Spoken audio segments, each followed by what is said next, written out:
Hi friends, இது உங்கள் அல்ல மீன் கோட் ஃபார்ம். இன்றைக்கி நம்ம ஃபார்மில் பக்ரீத்துகளுக்கு தேவையான குர்பான் கிடாய்களுடைய புக்கிங் வீடியோ தான் பார்க்க போகிறோம். பக்ரீத்துகளுக்கு எப்போது நம்ம ஒரு மாதம் 1.5 மாதத்துக்கு முன்னாடி சேல்ஸ் ஸ்டார்ட் பண்ணிடுவோம். ரெகுலராக வரக்கூடிய கஸ்டமருக்கு தெரியும், முன்னாடியே அவங்க புக்கிங் பண்ணி வச்சுப்பாங்க.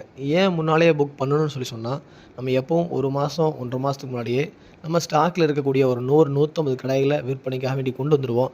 அந்த கடாய்கள் எப்போவுமே சீசன் மாதிரி இல்லாமல் நார்மலான ரேட்டுக்கு பெஸ்ட் ரேட்டுக்கு கொடுக்க முடியும். ஸோ அதனால் முன்னாடியே அவங்க புக் பண்ணி வச்சுப்பாங்க. உங்களுக்கும் இதே போல் தேவைப்படுச்சுன்னா நேரில் விசிட் பண்ணி கடாயில் புக் பண்ணி நீங்கள் எடுத்துக்கலாம். பக்ரீத்துக்கு 1 நாள் 2 நாளைக்கு முன்னாடி, ஒரு வாரம் 10 நாளைக்கு முன்னாடி நீங்கள் உங்களுடைய கடாய்களை நீங்கள் டெலிவரி எடுத்துக்கலாம். அது வரைக்கும் நாங்கள் தரமான முறையில், நல்ல முறையில், ஆரோக்கியமான முறையில் கடாய்களை நம்ம பாதுகாப்பாக வச்சுப்போம். அதேபோல் இந்த வருஷம் எல்லா விலைகளிலும் ஒரு 15,000 ஸ்டார்ட் பண்ணி ஒரு 30,000 35,000 வரைக்கும் கடாய்கள் வச்சுருக்கோம் ஸ்டாக்கில். ஸோ தேவைப்படுறவங்க கான்டாக்ட் பண்ணி எடுத்துக்கங்க. இந்த வீடியோ ஃபஸ்ட் டைம் பார்க்குறவங்க சப்ஸ்கிரைப் பண்ணுங்கள். அப்போ தான் நம்ம ஃபார்முடைய ஒவ்வொரு கடாய்களுடைய என்ன அப்டேட் இருக்குதுன்னு நம்ம போட முடியும். தேவைப்படுறவங்க கான்டாக்ட் பண்ணுங்கள்.